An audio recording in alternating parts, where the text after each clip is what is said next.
आप सभी जानते हैं कि कांग्रेस पार्टी और कांग्रेस का शीर्ष नेतृत्व और राहुल गांधी जी, हम सब इस बात को कई बार दोहरा चुके हैं कि करप्शन को लेके हमारी ज़ीरो टॉलरेंस है। किसी भी कीमत पर भ्रष्टाचार को हम लोग स्वीकार नहीं कर सकते हैं। और कांग्रेस ही वो पार्टी है जिसने हमेशा नौजवानों को प्रोत्साहित किया है, राजनीति में बाकी क्षेत्रों में उनको आगे आने का मौका दिया है। तो नौजवानों के साथ अगर कहीं गलत होता है या कहीं उनके साथ नाइंसाफ़ी होती है तो मैं समझता हूँ पार्टी हमेशा उसके खिलाफ रही है। भ्रष्टाचार और नौजवानों के भविष्य, इन दो मुद्दों पर किसी प्रकार का कोई समझौता कोई करे या मैं समझौता करूं, ये संभव नहीं है। अभी एक दो दिन पहले मेरी बात दिल्ली में हुई थी। कांग्रेस का जो शीर्ष नेतृत्व है, अध्यक्ष जी हैं, बाकी सब लोग हैं, जो मांगे मैंने रखी थी उसका पूरा संज्ञान पार्टी को भी है। दिल्ली में परसों ही मैंने बात की है और मैंने कहा था, जब मैं 15 तारीख को मैंने एक सभा को संबोधित किया था जयपुर के अंदर, कि भाजपा के शासन में वसुंधरा जी के कार्यकाल में जो जो करप्शन के मामले उठे थे, जो खुद अशोक गहलोत साहब ने, मैंने, तमाम कांग्रेस नेताओं ने अपने मुंह से कई बार हम लोगों ने इन बातों को रखा था और ये बात पब्लिक डोमेन में है, तो उन पर एक प्रभावी जांच होनी चाहिए।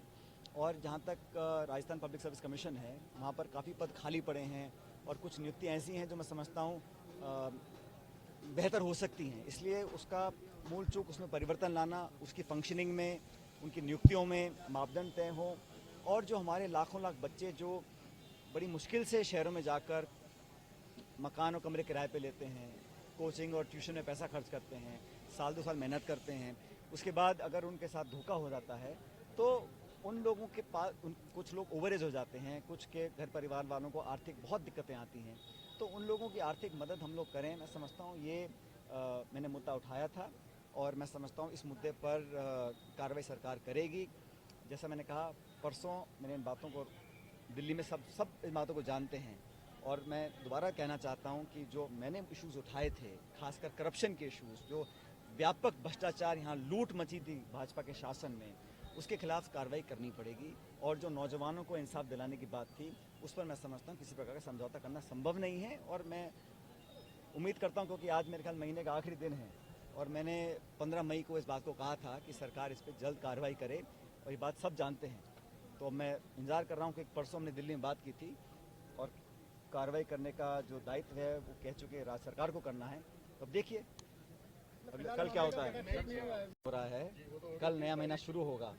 अगर मैं फिर कह रहा हूँ आपको, मेरे नौजवान साथियों को जो मैंने पब्लिक डोमेन में आश्वासन दिया है, जो मैंने कमिटमेंट्स किए हैं, और मेरे कमिटमेंट्स कोई हवाई बातें नहीं हैं और ये ऐसी बातें नहीं है जिससे कोई कह सकता है कि गलत बात है। क्योंकि मैंने कहा ना, कांग्रेस पार्टी हमेशा करप्शन के खिलाफ रही, कांग्रेस पार्टी हमेशा नौजवानों के पक्ष में रही है। तो उनको न्याय दिलाना और भाजपा सरकार में जो करप्शन हुआ उस पर जांच बैठाना, मैं समझता हूँ ये अति अनिवार्य है। इस पर कोई कॉम्प्रोमाइज़ नहीं।